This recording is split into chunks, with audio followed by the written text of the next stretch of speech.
Notice, in accordance to the new copyright regulations, this episode of Quoth the Raven is intended for ages 16 and up. While some of the content we sometimes feature is kid-friendly, the context of the episode is to address adults and inform them of said content within the research as consumers in service of their youth. In other words, parents, grandparents, aunts and uncles, teachers, librarians, etc. There is the possibility of adult language present on the episode as well, rated TV 16 and up. Welcome once again to another edition of Quoth the Raven. Louis Brightraven. I'm your host, Louis Brightraven, 29-year veteran writer, illustrator, and editor in comics, science fiction, fantasy, horror, and role-playing games. It is Monday, July 26th. That means it is time for Monday Comics News and Reviews. Haven't seen a whole lot of huge news lately, but the biggest thing I've noticed or heard about in recent times is superstar writer Kurt Busiek is getting all of his creator-owned properties back from DC and consolidating all the creator-owned stuff back at Image in the near future. That is his Astro City work, Aerosmith, Shock Rockets, The Wizard's Tale, all that stuff that he had done through Homage and Wildstorm initially, and it all went over to DC when Jimmy sold Wildstorm DC. All that content will be going over to Image shortly and re-released. So for Kurt Busiek fans, it's probably a good thing because there's a lot of this stuff that hasn't been out for a while, and that means possibly new re-releases of the old material and possibly getting some new content with some of these projects as well. Some new Shock Rockets that would be some really ideal stuff for some fans. So wish Kurt all the best there. But let's get into our reviews for the week. Our first book is Bermuda, number 1, $4.99. From publisher IDW Publishing. Writer is John Layman. Art by Nick Bradshaw with color by Len O'Grady. The genre is action fantasy adventure. It was released July 21st, 2021. And what it's about. Teenager Bobby Randolph and his 7-year-old sister Andy are flying over the Bermuda Triangle area when their plane goes down after being struck by lightning. They crash on an island where Bobby is discovered by a redheaded teenage girl named Bermuda who tries to hide him as she scavenges the crash scene. Andy wakes up just as a group of lizard people that Bermuda calls the Mares show up and capture her as the kid's bodyguard tries to get Andy back and gets a trident through his chest for his trouble. Bobby freaks out, giving away their position. Bermuda tells Bobby to head towards safety while she distracts and fends off the mirror. Bermuda manages to fend off the mirror while her own giant gecko lizard runs into Bobby and the pair ride the beast to safety, only to leave Andy behind. Bermuda takes Bobby to her home, and her mentor, Dr. Hito Nakamura, who had crash landed on the same island named Triangle 25 years earlier. Meanwhile, back in our dimension, Bobby and Andy's father, Elliot Randolph, is a multimillionaire tech guy, and he's basically telling the military that they're going to help him find his lost kids because they know that the storm the plane flew into wasn't a storm, but actually another dimensional portal, and that he knows the military are trying to figure out how to open it. Pretty interesting story. What I thought was I wanted more story than what was presented in a way. I would have liked to see a double-sized first issue, I guess. But I do have to say the story is very well paced, very cinematically paced, in that if they used the comic as a direct storyboard, the film story would probably last exactly as much time as the book takes to read. Notice I said read, not just look at Nick Bradshaw's excellent work. It's very hyper detailed. You can just sit there and spend all day looking at the art. But as far as reading the story, it's about 10 to 15 minutes of story time, really. And I felt a little bit, I don't want to say cheated, but I just wanted a little bit more. The first issue, I guess, is all. Still, everything that is necessary to get you into the story is here in the story, other than Bermuda's personal origins, which, of course, will no doubt end up being a mystery that likely won't even be revealed and occurs over the course of the first story arc, because they're going to be too busy with Bobby's story and wanting him to save his sister from the mare and get into Bermuda's backstory is what I'm thinking. But really, the artwork is what you buy this book for. Nick Bradshaw has been the heir apparent to Arthur Adams for years now. And Layman's story isn't bad by any means, but if this was being drawn by just about any other artist besides Nick or Arthur himself, I probably wouldn't have had that much interest in it. But at least there is a story here potentially worth reading. I just hope that the story holds up as the series progresses. I recommend it for ages 12 and up. I give it 4 out of 5 stars. Let's take a look at the artwork. And again, this is some very nice detailed work by Nick Bradshaw, colored by Lynn O'Grady. It's a little more cartoony and a little more open than Arthur Adams' style is, but it's very clear that Bradshaw was influenced by the work of Adams and follows in that same vein. And this is Bermuda telling Bobby, he has to find, he's trying to tell her he needs to find his sister. Here come the mayor. The mayor are now taking the pilots out of the crash site, and they're going to basically kill them off.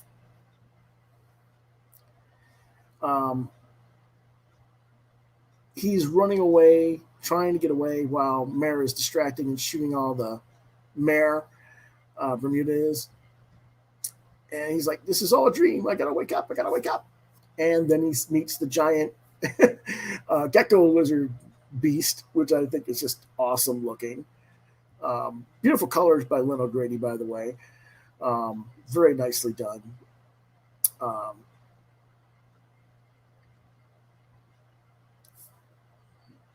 No complaints whatsoever for this book as far as that goes, as the art is concerned. Now, this is the cover again. I wanted to show you guys the difference between Bradshaw's art, which is much more open than Arthur's style, because Arthur happened to do a cover for this as well. So this is what you can see, and then this is what Arthur's style looks like. And you can see it's very similar, but there's a lot more tight detail in Arthur's work.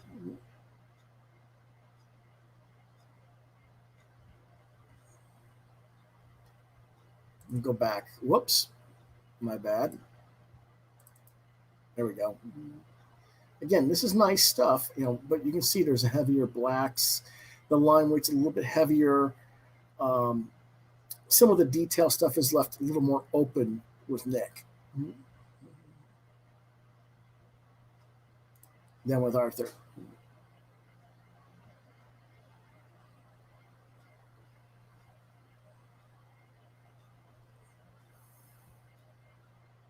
Either way, still awesome work. Our next book is Eve, number 3 for $3.99 from Boom Studios. Writer is Victor Laval. Artist, interior artist is Joe Mi Young. Colorist is Brittany Peer, with cover art by Ariel Anandito for the line art, with Pierluigi Casalino for colors. The genre is dystopian science fiction, and is released on July 21st, 2021. And what it's about. Eve is befriended by a group of kids, but she is told she cannot stay with them and is sent on her way to an automated train headed for Chicago. Their leader, Martina, leads her to the train station, knowing that she is becoming infected with the plague, that she is sacrificing herself to get Eve to the next station. Meanwhile, Eve's father is stuck up in space in the Osiris space station, and their computer is basically rebelling against humanity and takes over the teddy bear robot companion that is supposed to be protecting Eve, and starts to hunt down Eve in order to kill her. And the robot wipes out all the kids who helped Eve, and is really intending to wipe out all of any member of humanity that it comes across. Martina gets Eve to the train and knows somehow that the teddy bear is coming instinctively, and hurries Eve out and gets the train on its way, too fast for the bear to keep up with. The bear kills Martina as she enters her plagued zombie phase. Eve makes it to Chicago, but along the way, the bear sends her a communique. The bear's code name was Wexler, by the way. and he tells her to wait for him there in Chicago because he's on his way. And he doesn't know that the bear is out to kill her. So the bear arrives and is about to kill Eve when a sniper takes the bear out. Eve thinks that she's about to be killed too when the sniper takes their helmet off and reveals that they are seemingly an older version of Eve, a teenaged version. Okay, this issue really picked up the series. Last issue, I was not left with a very good feeling for the book, and I complained about it a little bit. But on this issue, Laval pulls the stops out and gives us a tragic character sacrifice by Martina. Our protector, Wexler, does a 180 turn and becomes the main threat to Eve. And there's a major reveal at the end of the issue with who apparently is an older version of Eve herself. This is a nice turnaround for the writer, and it really reestablishes some faith in the series for me. Art was solid all the way through this time as well. Last issue was kind of spotty in my opinion. Would I prefer to have the cover art? Would I still prefer to have the cover artist Ariel and Nandito be the interior artist? Hell yes, if they were consistent and could do it on time, absolutely. But I'm not going to knock Joe Mignon or Brittany Pear either, like I did last time, because they did step up their game this go around as well. Recommended ages 13 up, 4 out of 5 stars. This is this point where the Wexler bear just missed, they just got the train off, and Martina has completed her phase into the zombie, and she attacks the bear, and the bear destroys her just as the train's pulling out.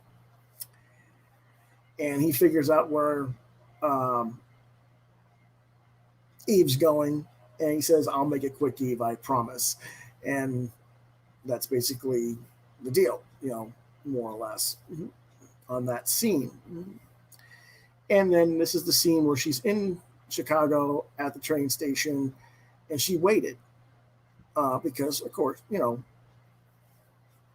she doesn't know. And there, of course, there's all kinds of blood and guts all over the bear robot because it's been destroying zombies, it's been destroying humans, everything in its path, basically. And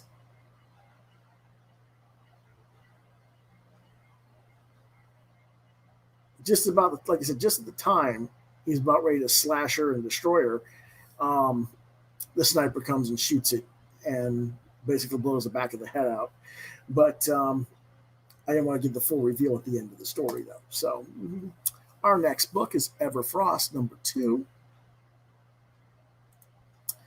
And it's from Black Mask Studios for $3.99. The writer is Brian K. Lindsay. Artist is Sammy Cavilla. And the colors is Lauren Affe. Genre is science fiction, post-apocalyptic adventure type thing. And that's July 21st, 2021 release date. What it's about. The recap and the inside cover helps make sense of what happened last issue and what it was supposed to be about. So I'm going to go over that first. Van Louise, who's the lead character, wants to get off the planet. She's been studying the Aneo carcass to see if she can activate a seed that would carry her away, and might have finally succeeded, so she's gone back to the precinct to let her people know.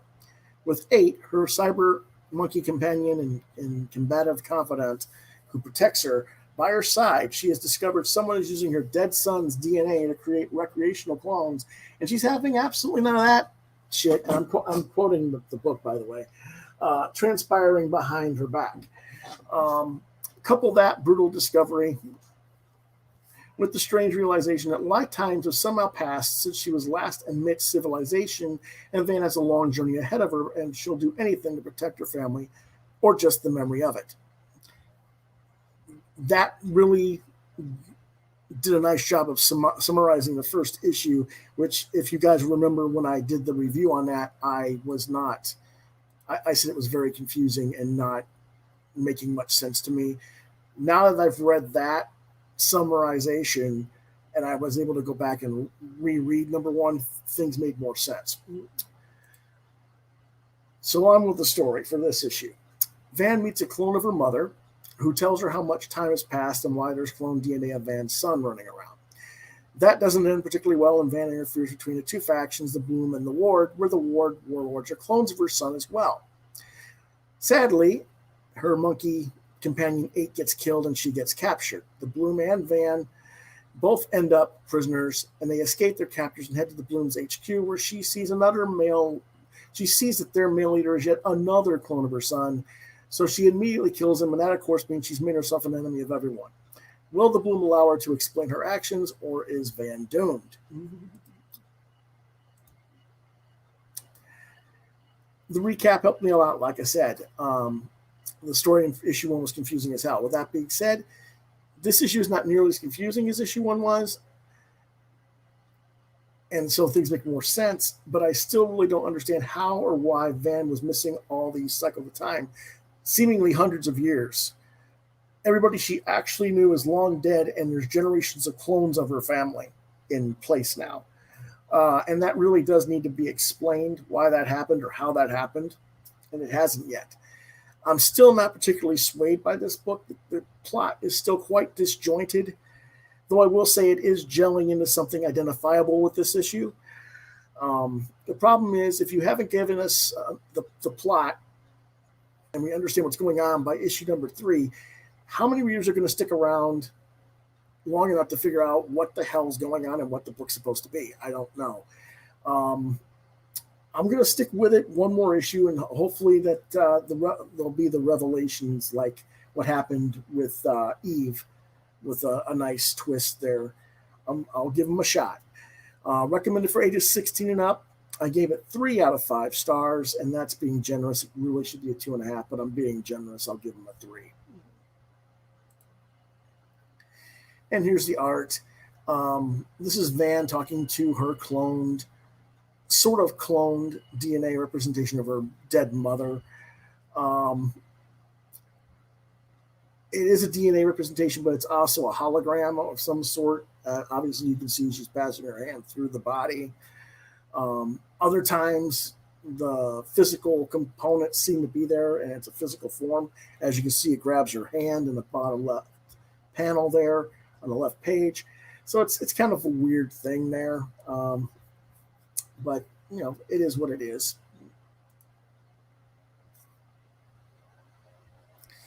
The Bloom and the Van Ward, our leaders, are fighting in Mortal Kombat here. The Bloom gets captured. Van sneaks up on the Ward and is going to kill him, but the Bloom's female contingent shoots the monkey dead with an arrow shaft, as you can see, and they got another arrow pointed at her, and they tase her and knock her out, and they have her, you know, stupidly they left her with her sword there. I can't imagine why you would do that, but they did.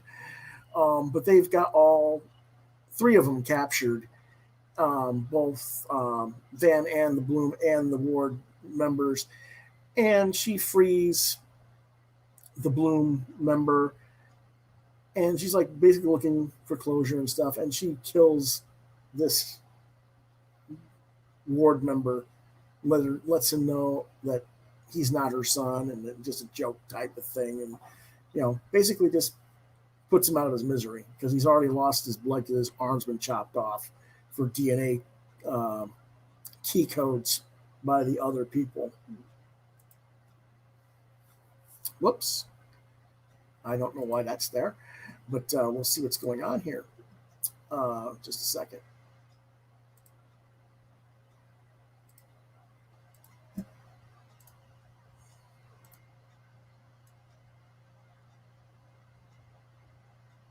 Ah, that's why.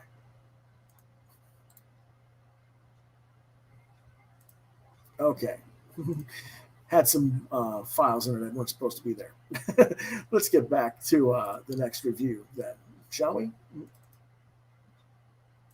Our next book review is for SHADECRAFT number 5.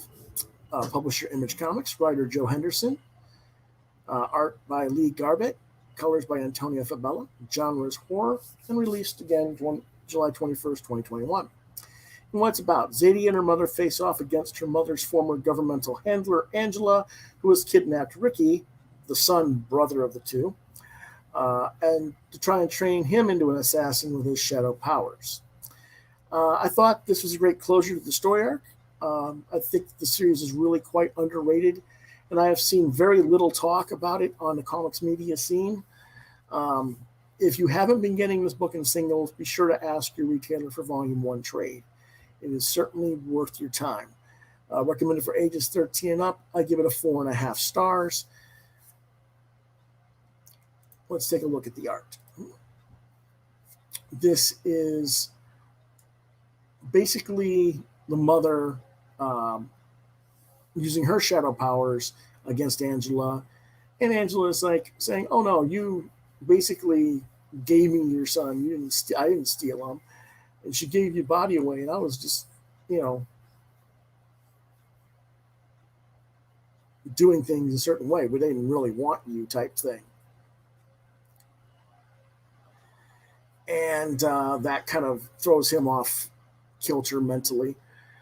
And so Zadie has to try and make him calm down and understand that Angela's lying to him while her mother goes after Angela. And here's her going after Angela. She gets tripped into a room, but the room is sort of a trap. It turns on all these bright lights, so there's no shadows for her to manipulate.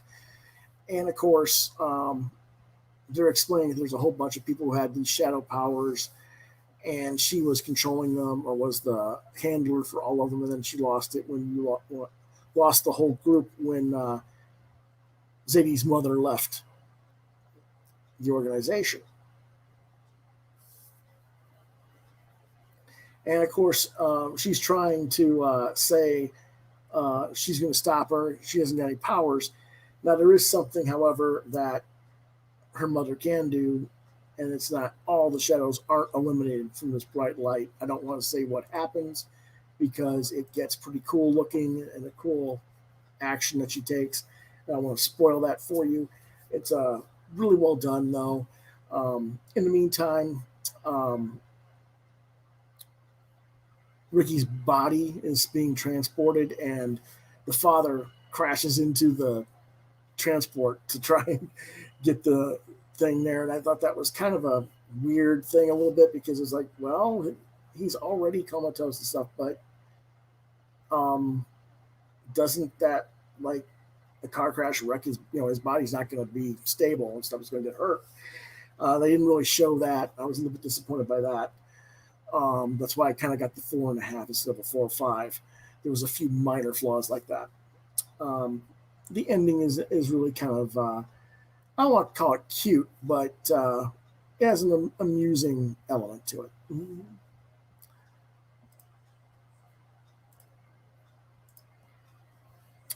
Our last book of the day is USAGI YOJIMBO number 21 for $3.99.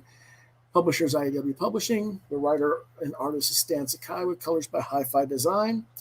Genre is anthropomorphic samurai adventure, released July 21st, 2021. And what it's about is this is the second half of the Yukichi storyline, where we learn that the new young friend of Usagi is none other than his cousin. That's Yukichi. The swordsmen from the Daikanaki school, along with their head teacher, come after them again, in part because of the so-called insult of having been defeated last issue, but now also because Lord Hakiji has a bounty out on Usagi for being a Milfune loyalist. Milfune is Usagi's former master, that he served as a samurai, and now he's a Ronin, but he's still loyal to his, master's memory, if nothing else. Only this time, Usagi nor Yukichi are in any mood for their antics. Yukichi takes down the rival head teacher, only to have him try to strike Yukichi down in the back when Yukichi spares his life. Usagi saves his cousin and kills this treacherous wretch. And the students flee, and our intrepid rabbit Ronin, both of them, make it to the Daido dojo to give the inheritance sword to the nephew of Yukichi's master as instructed, only to learn that he's a jerk and has no code of honor or respect from Yukichi's master. This leaves Yukichi crestfallen at this discovery, for he realizes that it means the end of his master's reputation and that of his school. When invited to teach as part of the new school, he declines, and Usagi and he leave the premises and begin to start a new adventure. As always, Stan Sakai does the best work there is that be done in most comics. He just earned an Eisner again for Usagi this past year. Just received it. It was announced last week. We'll talk about that and the rest of the Eisner Award wins later this week on the show, and it's much deserved. I do hear that last issue, which was the first appearance of Yukichi, went up in value because of the new character introduction. A lot of high demand. It's actually gone into a second printing. I do hope that people will seek out the second half of this story and sell it out and into reprints as well, because Usagi usually doesn't have that high of a print run, and it should get a better print run than it does. It should have more fans than it does. So if you did get the first issue, or even if you didn't, check to see, get the second printing and get this issue too. Get the story. It's worth it. Recommended for ages 10 and up. As I almost always give any Usagi, it's a 5-star book. Let's look at the art. Mm-hmm. This is where the students are attacking him again, and they're defending and blocking, and the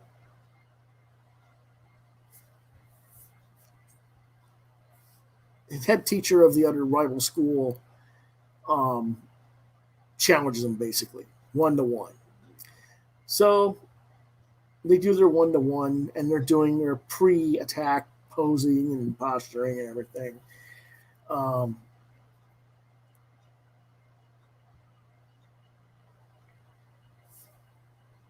Usagi considers them equals, and then they make their one-stroke attack, more or less. And, of course, Yukichi defeats him and basically defeats Takao and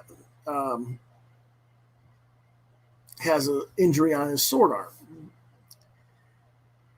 And he goes, you're defeated, but I spared your life for the sake of your school. You'll live to wield the sword again. And he's like, no, you're not going to disgrace us again. I'm going to kill you, type thing. And goes again to attack him from behind after he's already sheathed his blade. And, of course, Usagi ends him, more or less, at that point, because now he's protecting his cousin at that point. And so, really cool book, as always, and very enjoyable.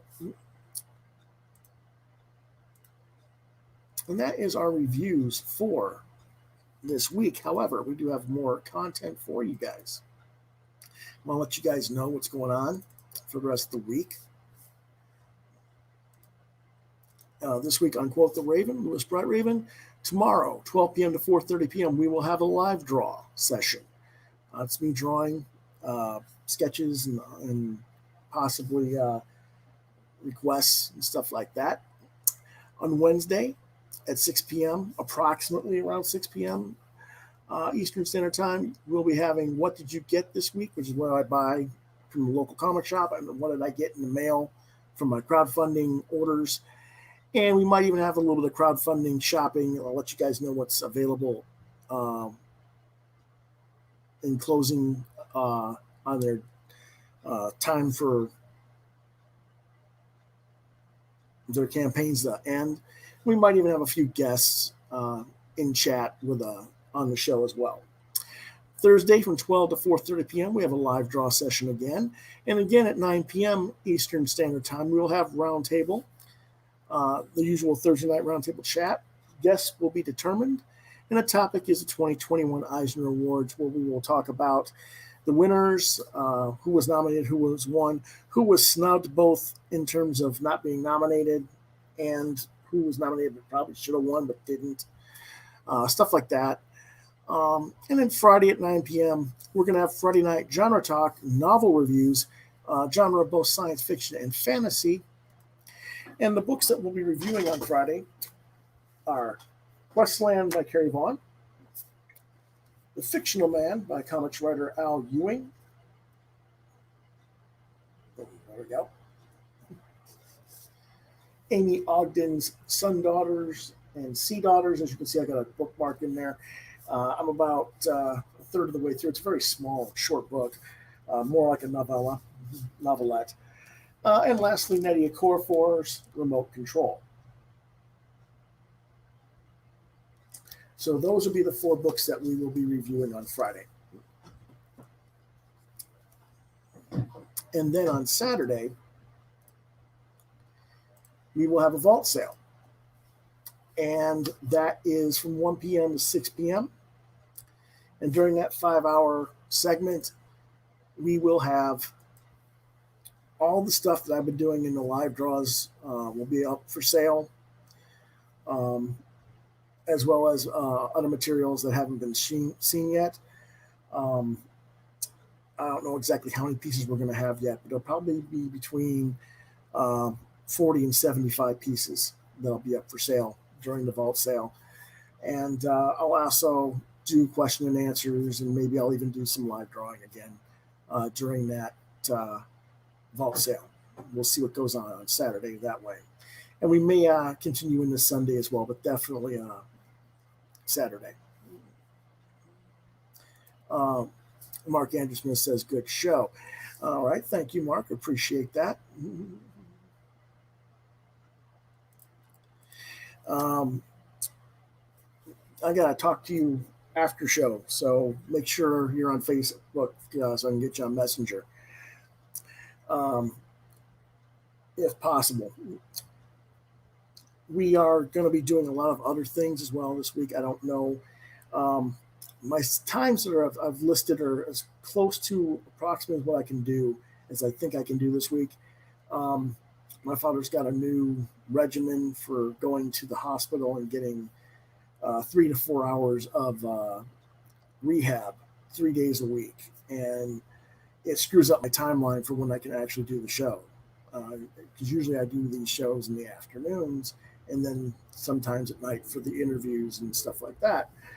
And with him working 3 or 4 hours, I can't always do my normal schedule. So hopefully the schedule I've got listed for this week upcoming will stand. But if it doesn't, I'll update you and keep you up to date on Facebook. So with that in mind,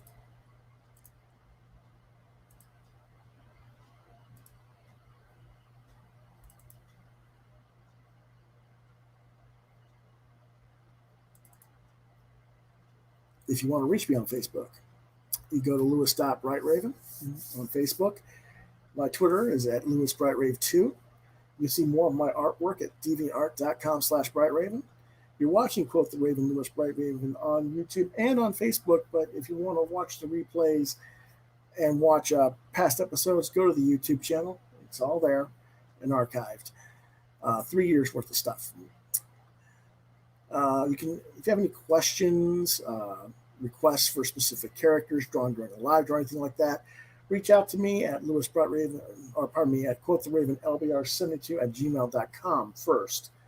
And if I don't answer you via mail or online on the show, then try and reach me at lewisbrightraven@yahoo.com. Our regular schedule is Mondays, comics, news, and reviews. Wednesdays, what did you get this week? Thursdays, roundtable talk, and Fridays, genre night. Again, I just went through this week's upcoming schedule, but again, Tuesday we'll have a live draw. Wednesday we'll have the what did you get this week and crowdfunding shopping and maybe a chat with some crowdfunders, crowdfunding talent. Thursday, our topic will be the Eisner Awards, and Friday we'll be reviewing the 4 books I just showed you. Saturdays and Sundays, normally we have live draw, but this weekend we will have the vault sale. So if you like this video, or you think others might, please hit the like, share, and subscribe buttons to continue to get content from this channel. As always, the Raven thanks you for your support. We appreciate you watching, and we'll see you next time. Have a good one.